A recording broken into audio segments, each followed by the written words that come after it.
Part 4.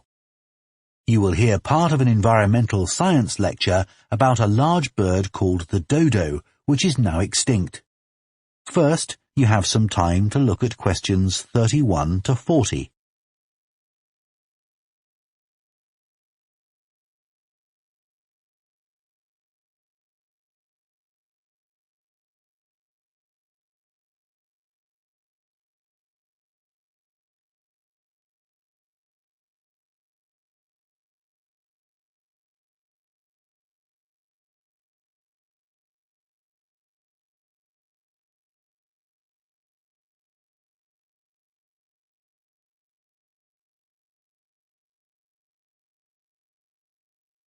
Now listen carefully and answer questions 31 to 40. One of the most famous cases of extinction is that of a bird known as the dodo. In fact, there's even a saying in English, as dead as the dodo, used to refer to something which no longer exists. But for many centuries, the dodo was alive and well, although it could only be found in one place, the island of Mauritius in the Indian Ocean. It was a very large bird, about 1 meter tall, and over the centuries it had lost the ability to fly, but it survived happily under the trees that covered the island. Then, in the year 1507, the first Portuguese ships stopped at the island. The sailors were carrying spices back to Europe and found the island a convenient stopping place where they could stock up with food and water for the rest of the voyage, but they didn't settle on Mauritius. However, in 1638, the Dutch arrived and set up a colony there. These first human inhabitants of the island found the dodo birds a convenient source of meat, although not everyone liked the taste. It's hard to get an accurate description of what the dodo actually looked like. We do have some written records from sailors and a few pictures, but we don't know how reliable these are. The best-known picture is a Dutch painting in which the bird appears to be extremely fat, but this may not be accurate. An Indian painting done at the same time shows a much thinner bird. Although attempts were made to preserve the bodies of some of the birds, no complete specimen survives. In the early 17th century, 4 dried parts of a bird were known to exist. Of these, 3 have disappeared, so only one example of soft tissue from the dodo survives, a dodo head.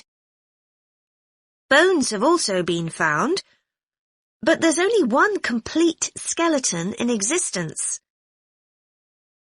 This single dodo skeleton has recently been the subject of scientific research, which suggests that many of the earlier beliefs about dodos may have been incorrect.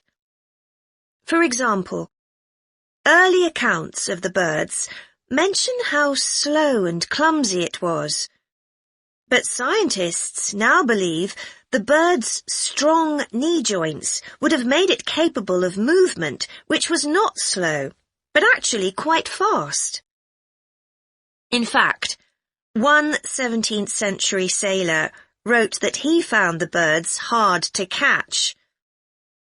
It's true that the dodo's small wings wouldn't have allowed it to leave the ground, but the scientists suggest that these were probably employed for balance while going over uneven ground. Another group of scientists carried out analysis of the dodo's skull.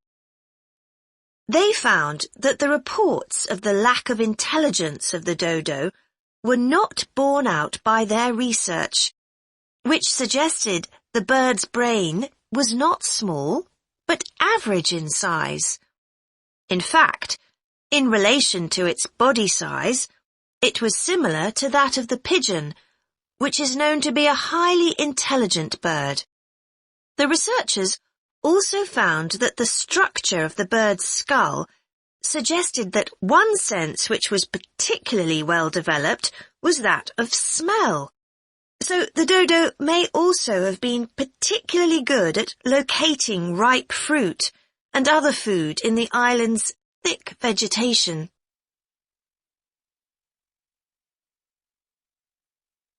So it looks as if the dodo was better able to survive and defend itself than was originally believed.